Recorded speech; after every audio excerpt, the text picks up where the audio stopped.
take it slow.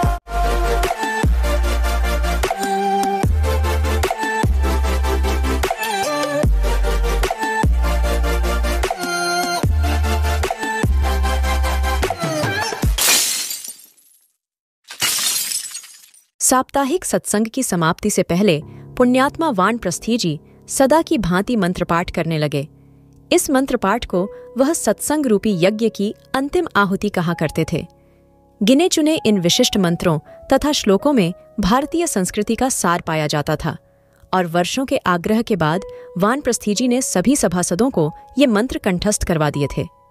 वेदी पर बैठे ही बैठे आंखें बंद कर हाथ जोड़ और सिर नवाकर वानप्रस्थी जी मंत्रोच्चारण करने लगे।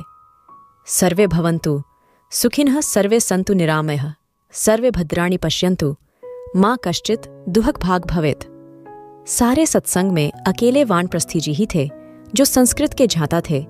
उन्होंने सभी वेद वेदांग पढ़ रखे थे, इसलिए जब वह पढ़ते तो कभी उच्चारण में भूल नहीं होती थी, बल्कि लगता एक एक शब्द पूरी समझबूझ के साथ दिल की गहराइयों में से निकल रहा है। उपनिषद के श्लोक के बाद उन्होंने गीता के 2 श्लोक पढ़े।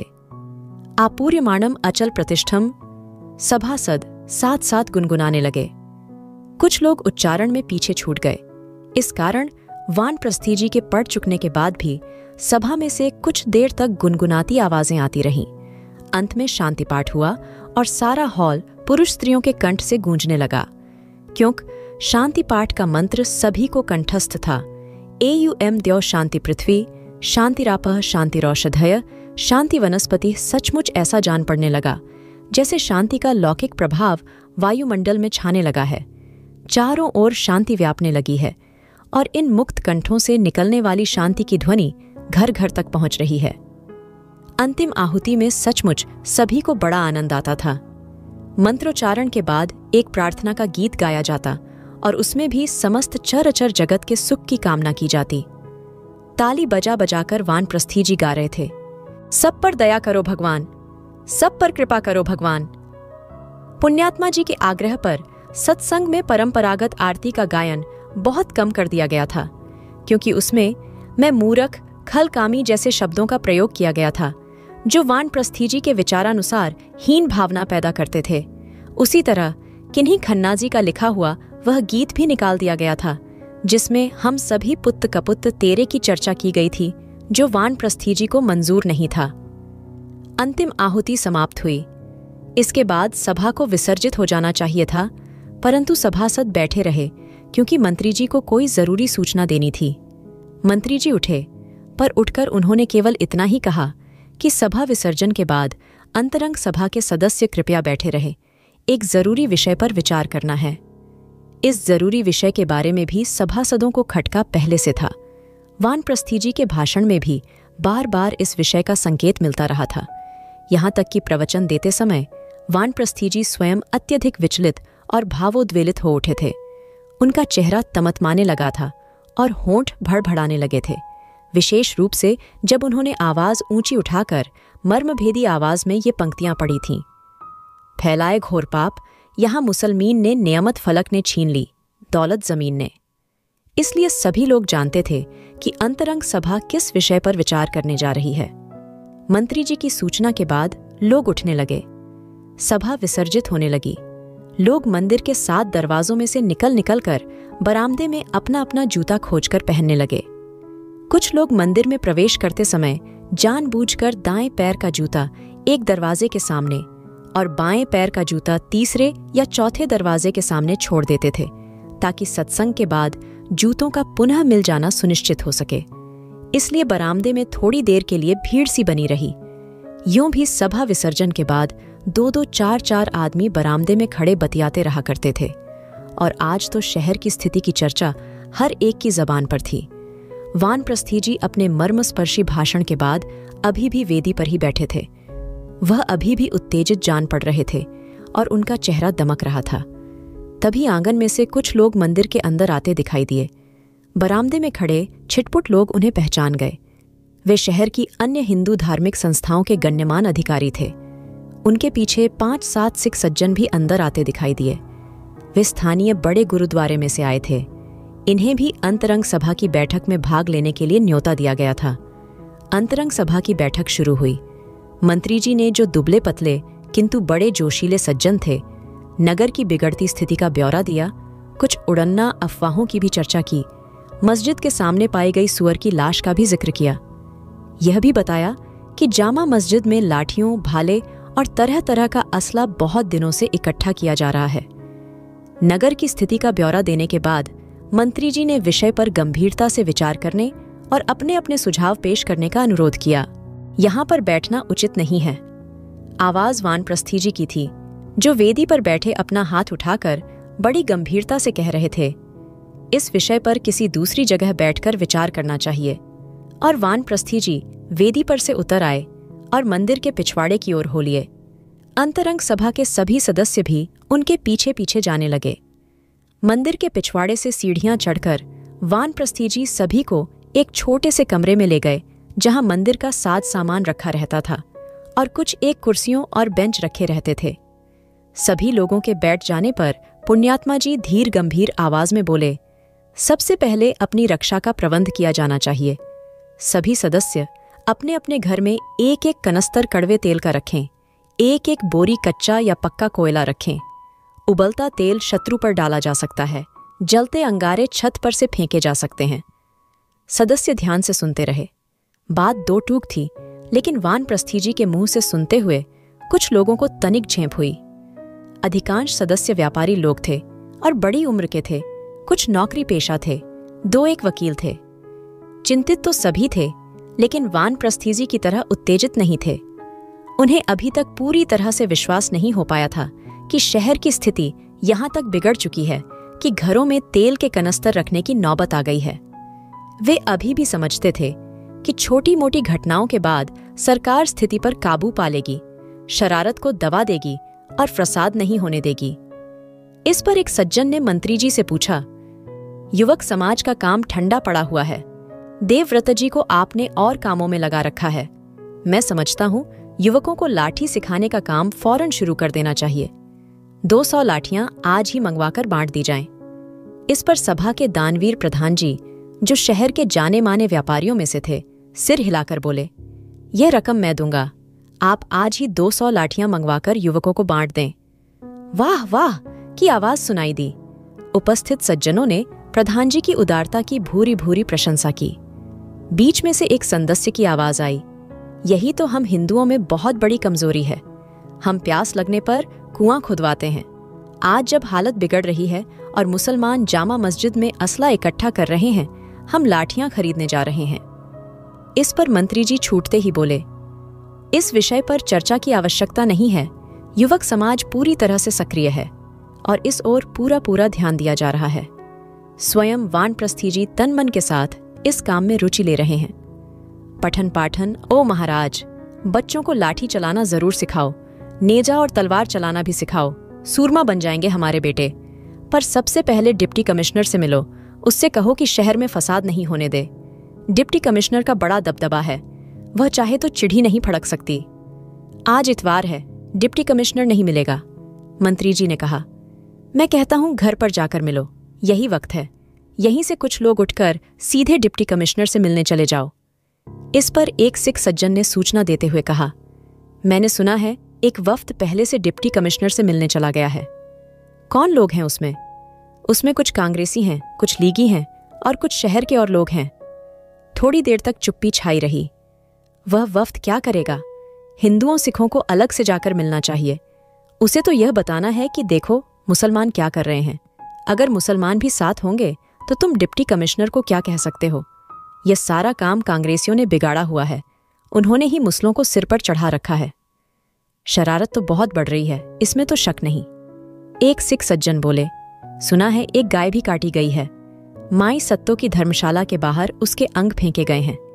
मैं नहीं जानता कहां तक यह खबर ठीक है, लेकिन सुनने में जरूर आया है।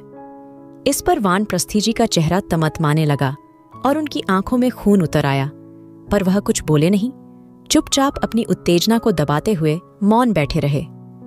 गोवध हुआ तो यहां खून की नदियां बह जाएंगी। मंत्री जी उत्तेजित होकर बोले। कुछ देर तक सभी चुप रहे। अगर यह बात सचमुच ठीक है तो इसके पीछे गहरी शरारत है। मुसलमान जो न करे कम है। इस पर शहर के हिंदू सिखों को व्यापक रूप से संगठित करने, आत्मरक्षा की साक्षी योजना बनाने के लिए सुझावों पर विचार किया जाने लगा। मोहल्ला कमेटियों की क्या स्थिति है? 1 सज्जन ने पूछा। यहाँ मोहल्ला कमेटियां बनाना बड़ा मुश्किल काम है।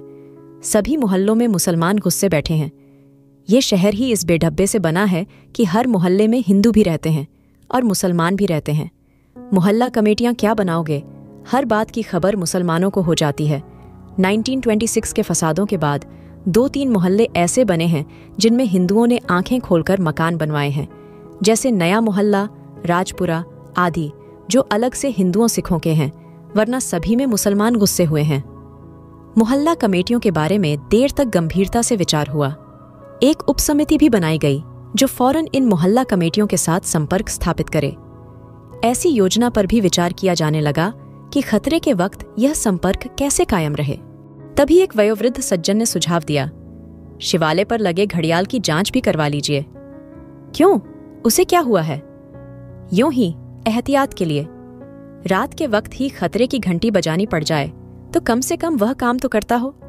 यह न हो कि रस्सी खींचो तो रस्सी ही टूट जाए, घड़ियाल ही न बजे। शहर के ऐन बीचों बीच एक टीले पर स्थित शहर का पुराना मंदिर था। उसी को लोग शिवाला कहते थे। आसपास दुकानें थीं। वहीं पर मंदिर के ऊपर यह घड़ियाल भी किसी जमाने में लगाया गया था। अरसा भी तो बहुत हो चुका है, वयोवृद्ध कह रहे थे। 1927 में लगवाया था, या शायद इससे भी पहले। इस पर एक सज्जन के मुंह से सहसा निकल गया, नहीं बजे तो अच्छा है, भगवान कभी न बजवाए। इसी भाव ने हमें कायर बना दिया है। वानप्रस्थी जी तुनक कर बोले, बात बात पर खतरे से डरना, इसी कारण म्लेच्छ हमारी खिल्ली उड़ाते हैं, हमारे युवकों को कराड़ और बनिया कहकर पुकारते हैं। लोग फिर चुप हो गए। धारणाएं जरूर सभी उपस्थित लोगों की एक जैसी थीं, लेकिन वे वानप्रस्थी जी की भांति उत्तेजित नहीं थे। वे भी मानते थे कि मुसलमान शरारत करेंगे, लेकिन वे यह भी नहीं चाहते थे कि फसाद फूट पड़े, क्योंकि इससे सचमुच हिंदू सिखों की जान और माल को खतरा था। दूर तक उपायों और साधनों पर विचार होता रहा, रक्षा संबंधी उपायों पर भी और फसाद को रोकने के उपायों पर भी। अनेक सुझाव पेश किए गए। मोहल्ला कमेटियां बनाई जाएं, वॉलंटियर कोर बनाई जाए जो शहर के सभी हिंदुओं सिखों के संगठनों के बीच संपर्क रखे, कड़वे तेल के अतिरिक्त रेत और पानी का इंतजाम किया जाए। इस गंभीर विचार विमर्श के बीच बार बार किसी राग की स्थायी पंक्ति की भांति वयोवृद्ध अपना सुझाव बार बार दोहरा देते। ओ भरावो, डिप्टी कमिश्नर से मिलो, पानी भी न पियो, डिप्टी कमिश्नर से मिलो, यहीं से उठकर कुछ लोग उसके पास चले जाओ, मैं भी साथ चलने के लिए तैयार हूं। अंत में यही तय पाया कि मंत्री जी पीछे रुक जाएं। तेल और कोयला और लाठियों से संबंधित निर्णयों के बारे में घर घर चपरासी भेजकर सदस्यों को सूचित करें, अन्य संगठनों से संपर्क स्थापित करें, चौकीदारों के लिए गोरखों का प्रबंध करें, शिवालय वाले घड़ियाल की मरम्मत के लिए सनातन धर्म सभा के मंत्री जी से बात करें, युचक सभा को चौकस करें, जबकि अंतरंग सभा की बैठक में भाग लेने वाले अन्य सभी सज्जन उसी वक्त तांगों पर बैठकर डिप्टी कमिश्नर के बैंगले की ओर रवाना हो जाएं। वानप्रस्थी जी को छोड़कर, क्योंकि आध्यात्मिक उपदेश देने वाले और सफेद बाना पहनने वाले वानप्रस्थी का यह काम नहीं है कि दुनियावी बखेड़ों में गृहस्थियों के पास घिसटते फिरें। घर पर पहुंचे तो दानवीर प्रधान जी को पता चला कि बेटा घर पर नहीं है। उनका माथा ठनका कि कहीं अभी से उस आंधी की लपेट में तो नहीं आ गया है जो इस शहर में उठने वाली है। जिस समय वह घर की ओर लौट रहे थे, उसी समय रणवीर अखाड़ा संचालक मास्टर देवव्रत के पीछे पीछे शहर की तंग गलियों में से एक गली के बाद दूसरी गली पार करता हुआ चला जा रहा था। मास्टर देवव्रत के बोझिल बूटों की टाप गलियों की दीवारों के साथ टकरा टकरा कर गूंज रही थी और उनके पीछे पीछे चलते हुए 15 साल के तरुण रणवीर के दिल में उमंगें लहरों की तरह उठ रही थीं और रोम रोम पुलक रहा था।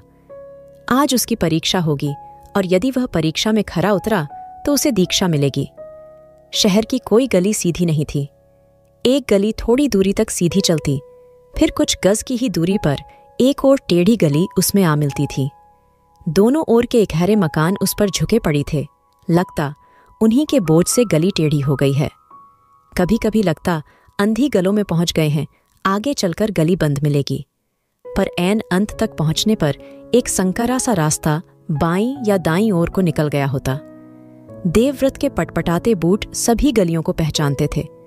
रणवीर उम्र में छोटा था, इसी कारण उसकी आंखों में अभी भी कुतूहल और सरल विश्वास झलकते थे। उसमें वह संजीदगी नहीं थी जो विशिष्ट परीक्षण के लिए जरूरी है।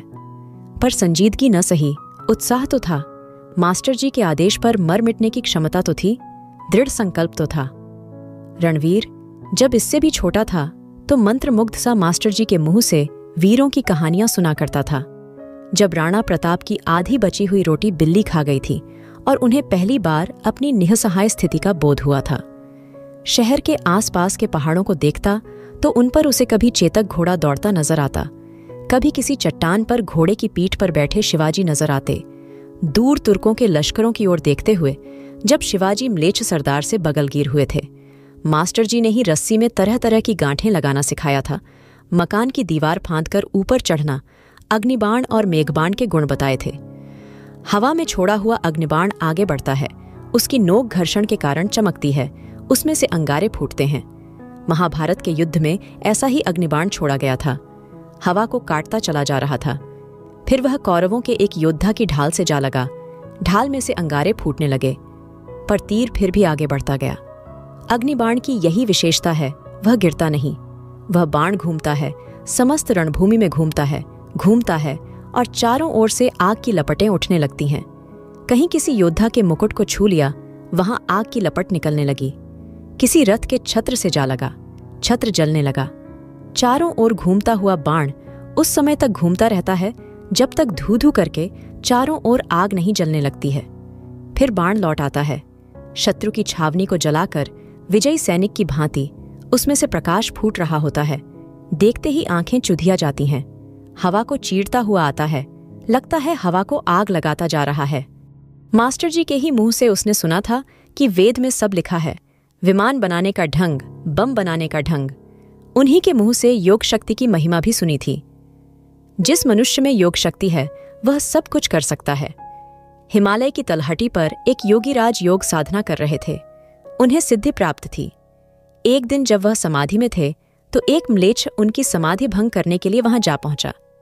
म्लेच्छ तो गंदे लोग होते हैं, म्लेच्छ नहाते नहीं, पाखाना करके हाथ नहीं धोते, एक दूसरे का झूठा खा लेते हैं, समय पर शौच नहीं जाते। तो वह गंदा म्लेच्छ योगी जी के सामने खड़ा उन्हें घूरता रहा। उसकी कलुषित छाया पड़ने की देर थी कि योगी जी ने अपने नेत्र खोले। आंखों में से ऐसी दैवी ज्योति निकली कि म्लेच्छ वहीं खड़ा खड़ा भस्म हो गया। रणवीर की आंखों के सामने बार बार म्लेच्छ घूम जाते थे। पड़ोस में सड़क के किनारे बैठा मोची म्लेच्छ है, घर के सामने टांगा हाँकने वाला गाड़ीवान म्लेच्छ है, मेरी ही कक्षा में पढ़ने वाला हमीद म्लेच्छ है, गली में मंजीफा मांगने वाला फकीर म्लेच्छ है, पड़ोस में रहने वाला परिवार म्लेच्छों का है। वैसा ही कोई म्लेच्छ योगीराज की साधना भंग करने हिमालय पर जा पहुंचा होगा। आज अपने 8 साथियों में से अकेले रणवीर को दीक्षा के लिए चुना गया था। देवव्रत जी से सभी को डर लगता था। वह खाकी निक्कर के नीचे काले रंग के डबल बूट पहनते थे और कड़कड़ी आवाज में बोलते थे और किसी को भी किसी समय धुन सकते थे। पर यह परीक्षण गुप्त था, केवल दीक्षित युवक ही इसके बारे में कुछ जानते थे और वे कभी भी इसके रहस्य नहीं बतलाते थे। गलियां उजड़ी हुई सी लगती थीं। एक जगह रणवीर को लगा जैसे कुछ दूरी पर गली अंधकार के घने पुंज में खो गई है, परंतु पास पहुंचने पर पता चला कि किसी घर की दीवार टूटी हुई थी और खप्पे में से अंधेरा झांक रहा था। एक जगह देवव्रत जी के कदम रुक गए। रणवीर का दिल अभी भी उत्साह और उमंग से बल्लियों उछल रहा था। हालांकि इस निर्जन गली में पहुंचकर वह कुछ सहम सा गया था। लंबी दीवार में एक धूसर सा दरवाजा था जो भिड़ा हुआ था। मास्टर जी ने हाथ बढ़ाकर दरवाजे को धकेलकर खोल दिया। सामने एक चौड़ा सा आंगन था जिसके पार एक कोठरी के दरवाजे पर ठाट का पर्दा लटक रहा था। आंगन में बाईं ओर ईंटों पत्थरों का ढेर लगा था। रणवीर को यह जगह बड़ी बीहड़ सी लगी।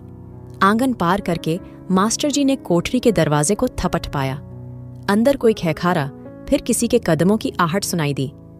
मैं हूं देवव्रत। दरवाजा खुला। सामने स्कूल का बूढ़ा गोरखा चौकीदार खड़ा था। दरवाजा खोलते ही उसने हाथ बांध दिए। कोठरी के अंदर अंधेरा था। उसमें एक और खाट बिछी थी और उस पर मैली सी दरी बिछी थी। दाईं ओर दीवार के सहारे एक लाठी रखी थी। पास ही एक चिलम उल्टी रखी थी। दीवार में खूंटी से चौकीदार का खाकी रंग का लंबा गरम कोट टंगा था और उसी के ऊपर उसी खूंटी के सहारे काले रंग की म्यान में बंद किरच लटक रही थी। इतने में बाईं ओर से मुर्गियों के कुड़कुड़ाने की आवाज आई। रणवीर ने गर्दन घुमाकर देखा। एक बड़ी सी टोकरी में 5-6 सफेद रंग की मुर्गियां बंद थीं। रणवीर को बाजू से पकड़कर मास्टर जी पिछले आंगन में ले आए। ये आंगन छोटा था और दूसरी ओर साथ वाले मकान की ऊंची दीवार खड़ी थी। गोरखा एक हाथ में एक मुर्गी उठाए, दूसरे हाथ में छुरा लिए उनके पीछे पीछे चला आया। इधर दीवार के पास बैठ जाओ रणवीर, और इस मुर्गी को काटो। दीक्षा से पहले तुम्हें अपनी मानसिक दृढ़ता का परिचय देना होगा। उन्होंने रणवीर को बाजू से पकड़ा और उसे आगे ले आए। आर्य युवकों के लिए मनसा वाचा कर्मणा तीनों प्रकार की दृढ़ता की जरूरत है। छुरी हाथ में लो और उधर बैठ जाओ। रणवीर को लगा जैसे सहसा चारों ओर भयानक चुप्पी छा गई है, भयानक सन्नाटा। दाईं ओर टूटी ईंटों का ढेर था जिस पर जगह जगह मुर्गियों के पंख बिखरे पड़े थे। ढेर के पास नीचे पत्थर की एक सिल थी जो मुर्गियों के खून से काली पड़ गई थी। इधर बैठ जाओ। मुर्गी का एक पैर अपने दाएं पैर के नीचे दबा लो। रणवीर के हाथ में छुरा देते हुए उन्होंने मुर्गी के दोनों पंख पकड़कर एक दूसरे में खांस दिए। एक पंख के नीचे दूसरा पंख खोसा, फिर ऊपर वाले पंख को मरोड़कर पहले पंख के नीचे दे दिया। मुर्गी जोर से कुड़कुड़ाई, पर पंख बंध जाने से उसका फड़फड़ाना बंद हो गया। लो पकड़ो, मास्टर जी ने कहा और रणवीर के पास बैठ गए। अब चलाओ छुरी। पर रणवीर के माथे पर पसीना आ गया और उसका चेहरा बुरी तरह से पीला पड़ गया था। मास्टर जी समझ गए कि उसे मतली आने वाली है। रणवीर, उन्होंने चिल्लाकर कहा और एक सीधा थप्पड़ उसके गाल पर दे मारा। रणवीर दोहरा होकर जमीन पर आ गिरा। उसका सिर बुरी तरह से चकरा रहा था। गोरखा अभी भी उसके पीछे खड़ा था। रणवीर को रुलाई आ रही थी और वह बुरी तरह से व्याकुल हो उठा था, लेकिन थप्पड़ खाने से उसकी मतली बहुत कुछ जाती रही थी। उठो रणवीर, मास्टर जी ने डपटकर कहा। रणवीर उठा और बोझिल त्रस्त आंखों से मास्टर जी की ओर देखने लगा। इसमें कुछ भी मुश्किल नहीं है, लो मैं तुम्हें दिखाता हूं। और उन्होंने मुर्गी का पैर अपने दाएं बूट के नीचे दबाया। मुर्गी की आंखें पहले से मूंदने लगी थीं। मास्टर जी ने उसका गला अपने बाएं हाथ में लिया और छुरी को केवल एक ही बार उसके गले पर फेर दिया। खून की धार फूट पड़ी। कुछ बूंदें मास्टर जी के बाएं हाथ पर भी पड़ीं, पर मास्टर जी ने मुर्गी को छोड़ा नहीं। मुर्गी का सिर तो अलग होकर उनके बूट के पास ही पड़ा था, लेकिन मास्टर जी बाएं हाथ से उसकी गर्दन की नली को नीचे की ओर दबाए रहे। सफेद सी नली बाहर आने के लिए उछल रही थी, जिसे मास्टर जी अपने बाएं हाथ के अंगूठे से दबाए हुए थे। मुर्गी का सारा शरीर कांप रहा था। मास्टर जी जोर से नली को दबाए रहे और कुछ ही देर के बाद मुर्गी का बदन स्थिर हो गया और खून से सने मुट्ठी भर पंख रणवीर के सामने पड़े रह गए। मास्टर जी ने मुर्गी को एक ओर फेंक दिया और उठकर खड़े हो गए। अंदर से एक और मुर्गी ले आओ, उन्होंने गोरखा से कहा। तभी उन्होंने देखा कि रणवीर ने वहीं बैठे बैठे के कर दी है और दोनों हाथों से अपना सिर पकड़े बैठा हाँफ रहा है। मास्टर जी का मन हुआ कि एक थप्पड़ रसीद कर दें, पर चुप खड़े रहे। थोड़ी देर तक चुपचाप खड़े रहने के बाद धीमी आवाज में बोले, एक और अवसर तुम्हें दिया जाता है। जो युवक एक मुर्गी को नहीं मार सकता, वह शत्रु को कैसे मार सकता है। थोड़ी देर तक हाँफते रहने के बाद रणवीर थोड़ा हल्का महसूस करने लगा।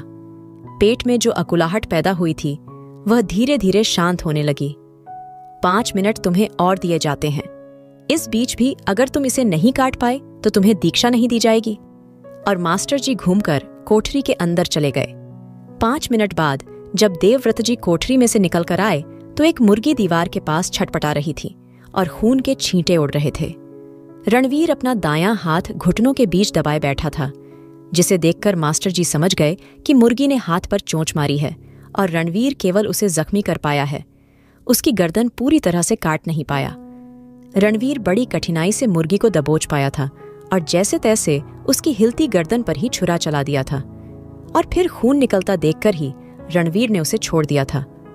मुर्गी बार बार जमीन पर से उछल रही थी, एक एक गज ऊंची उछलती और नीचे गिरने पर उसके पंख और भी बिखर से जाते और गर्दन में से रिसते खून से जमीन पर एक और चित्ता पड़ जाता था और मुर्गी फिर से उछलती और खून के छींटे उड़ने लगते।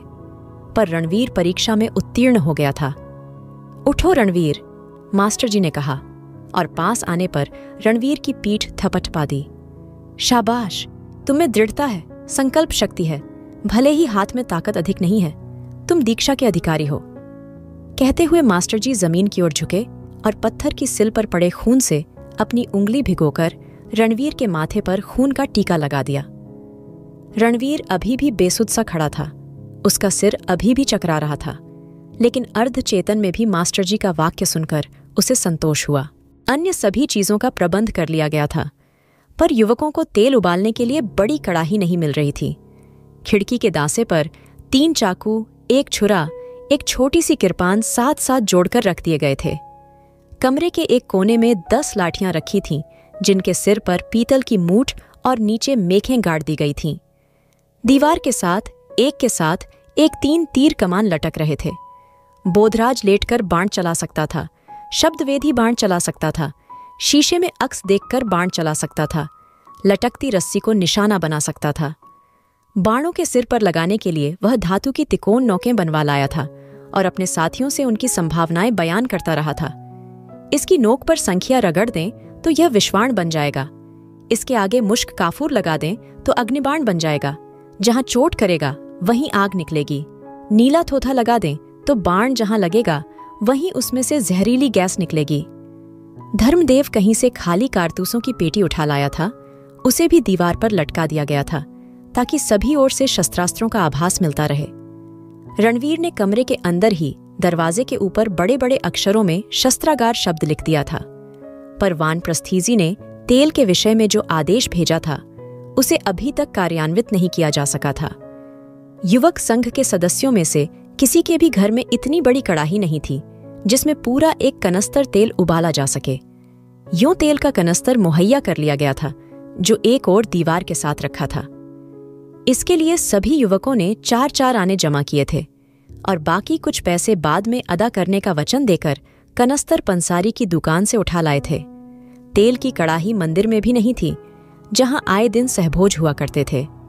तभी संगठन के नायक बोधराज को एक विचार सूझा, कड़ाही हलवाई की दुकान पर से लाई जा सकती है, पर उसकी दुकान पर ताला चढ़ा है। हलवाई रहता कहां पर है? नए मोहल्ले में रहता है। किसी ने उसका घर देखा है? बोधराज ने स्वयं देखा था, लेकिन वह नायक की हैसियत से इस समय यह छोटा काम अपने ऊपर नहीं लेना चाहता था। तभी रणवीर ने आगे बढ़कर कहा, दुकान का ताला तोड़ दो। युवकों के बदन में झुरझुरी हुई, परंतु सुझाव समय के अनुरूप था। नायक कुछ देर तक छत की ओर ताकता खड़ा रहा। गुट का संचालन बड़ी जिम्मेदारी का काम है। ताला तोड़ते हुए युवक पकड़ा नहीं जाना चाहिए, किसी की नजर उस पर नहीं पड़नी चाहिए। नायक कमसरीट के बाबू मस्तराम का बेटा था और स्थानीय कॉलेज में फर्स्ट ईयर में पढ़ता था। मंडली में यही एक युवक था जो 2 जेबों वाली फौजी कमीज पहनता था। हाँ, ताला तोड़ दो, मगर यह काम छिपकर करना होगा। कौन ताला तोड़ने जाएगा? मैं जाऊंगा, रणवीर ने आगे बढ़कर कहा। नायक ने रणवीर को सिर से पांव तक देखा और सिर हिला दिया। तुम्हारा कद छोटा है, ताला ऊपर को लगा होगा तो तुम्हारा हाथ भी नहीं पहुंचेगा।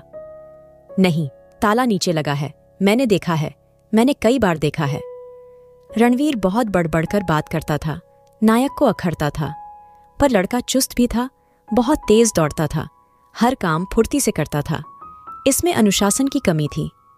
नायक मन ही मन जानता था कि रणवीर जैसे भी होगा कड़ाही ले आएगा, लेकिन वह लापरवाही बरत सकता है, कहीं कोई भूल भी कर सकता है जिससे मंडली के लिए खतरा पैदा हो सकता है। तुम और धर्मदेव दोनों जाओ, नायक ने अपना निर्णय दिया, लेकिन ध्यान रहे किसी को पता न चल पाए कि तुम ताला तोड़कर कड़ाही लाए हो, और उस वक्त जाओ जब सड़क खाली हो, और दोनों एक साथ नहीं जाओ, अलग अलग जाओ। चौराहा पार करने पर ही नाले के पार बाईं ओर हलवाई की दुकान थी। दुकान के पीछे ही रणवीर को कुछ हिलता नजर आया। उसे हलवाई की सफेद पगड़ी नजर आई, तो इसका मतलब है हलवाई आ गया है और दुकान खोलने जा रहा है। पर हलवाई वहीं पर दुकान के पीछे डोल रहा था। क्या बात है, हलवाई वहां पर खड़ा क्या कर रहा है? क्या यह हलवाई ही है या कोड और आदमी? कोई म्लेच्छ उसकी दुकान लूटने तो नहीं चला आया? रणवीर ने ध्यान से देखा। हलवाई ही था, अपनी दुकान का पिछला दरवाजा खोल रहा था। सड़क खाली थी। इस समय सड़क यूं भी खाली रहती थी, कोई इक्का दुक्का खोमचे वाला आ जाए तो आ जाए, या कभी इक्का दुक्का तांगा। इस सड़क पर केवल शाम के वक्त की रौनक होती थी। दोनों युवक बारी बारी से सड़क पार कर गए। तुम उसे बातों में लगा लेना, मैं अंदर से कड़ाही उठा लाऊंगा, रणवीर ने कहा। इसकी जरूरत ही नहीं होगी, वह हमारा हिंदू भाई है, अपने आप दे देगा। मैं उससे कड़ाही मांगूंगा, तू नहीं मांगना। चल बे चल, बौने, तू अपने को समझता क्या है? पीछे की ओर से दोनों युवक दुकान की ओर बढ़े। दुकान का दरवाजा खुला था, पर हलवाई बाहर नहीं खड़ा था। वह जरूर अंदर चला गया होगा। सड़क के किनारे रहते हुए भी दुकान के अंदर अंधेरा था। तेल और घी और मैल से चीकट तख्तों पर मक्खियां भिनभिना रही थीं। दुकान के अंदर से समोसों की बू आ रही थी। रणवीर ने अंदर से झांक कर देखा। क्या है? अंदर से आवाज आई। आज दुकान बंद है। दोनों युवक अंदर दाखिल हो गए। एक ओर को खड़ा हलवाई मैदे का टीन बोरी में उंडेल रहा था। दरवाजे के बाहर सहसा किसी का चेहरा देखकर ठिठक गया था। आओ आओ, हलवाई ने मुस्कुराकर कहा। आज कुछ भी नहीं बनाया, मैंने सोचा थोड़ी रसद निकाल कर घर लेता जाऊं। शहर की हवा अच्छी नहीं है। बेटा, तुम्हें भी घर बैठना चाहिए, बाहर नहीं घूमना चाहिए। उठा लो वह कड़ाही, रणवीर ने धर्मदेव को हुक्म दिया। धर्मदेव पिछली दीवार के साथ लगी कड़ाहियों की ओर बढ़ा। जाति की रक्षा के लिए कड़ाही ले जाई जा रही है, संकट समाप्त होने पर लौटा दी जाएगी। बात हलवाई की समझ में नहीं आई। क्या बात है? कौन हो तुम? किस लिए कड़ाही की जरूरत पड़ गई है? क्या कोई शादी ब्याह है? पर दोनों में से किसी ने कोई जवाब नहीं दिया। बीच वाली कड़ाही उठा लो, वह सामने रखी है। रणवीर ने फिर कहा। ठहरो ठहरो, बताओ तो बात क्या है? किधर ले जा रहे हो कड़ाही? बाद में पता चल जाएगा। उठाओ जी कड़ाही। वाह, ऐसे भी कोई करता है? न पूछा न मांगा, अपने आप कड़ाही उठा ली। पहले बताओ बात क्या है, कौन हो तुम? तभी रणवीर ने अपने कुर्ते की जेब में हाथ डाला और फिर चिल्लाकर बोला, तुम नहीं दोगे कड़ाही? और वह उछला। पेशतर इसके कि हलवाई कुछ कहे, उसके दाएं गाल पर खून की धार बह रही थी। एक बार उछलने के बाद रणवीर का हाथ फिर कुर्ते की जेब में चला गया था। हलवाई दोनों हाथों से चेहरा ढांपे पैरों के बल हाय हाय करता बैठ गया। खून की बूंदें बराबर उसके गाल पर गिर गिर कर फर्श पर पड़ रही थीं। इस बात का किसी को पता न चले, वरना कत्ल कर दिए जाओगे। धर्मदेव कड़ाही उठाए नाला पार कर गया था। रणवीर थोड़ा ठिठक कर उससे थोड़ी दूरी पर आने लगा था। रणवीर सोच रहा था, मारना मुश्किल नहीं है, इसे मैं आसानी से कत्ल कर सकता था। हाथ उठाया और बस। हाँ, लड़ना मुश्किल होता है, वह भी जब अगला आदमी मुकाबला करने के लिए खड़ा हो जाए। पर छुरा घोंपकर मार डालना आसान काम है, इसमें कोई मुश्किल नहीं। घर की ड्योढ़ी में पहुंचकर धर्मदेव रुक गया। तुमने उसे मारा क्यों? रणवीर के पहुंचने पर धर्मदेव ने पूछा। उसने हुज्जतबाजी क्यों की? पर धर्मदेव का गला सूख रहा था और जबान हकला रही थी। अगर किसी ने देख लिया होता तो? अगर हलवाई चिल्लाना शुरू कर देता तो? धर्मदेव ने ठूक निगल पाने की व्यर्थ चेष्टा करते हुए कहा। हम किसी से डरते नहीं हैं, कर ले जो करना चाहता है, तुम भी कर लो जो करना चाहते हो, रणवीर ने दबंग आवाज में कहा और सीढ़ियां चढ़ने लगा।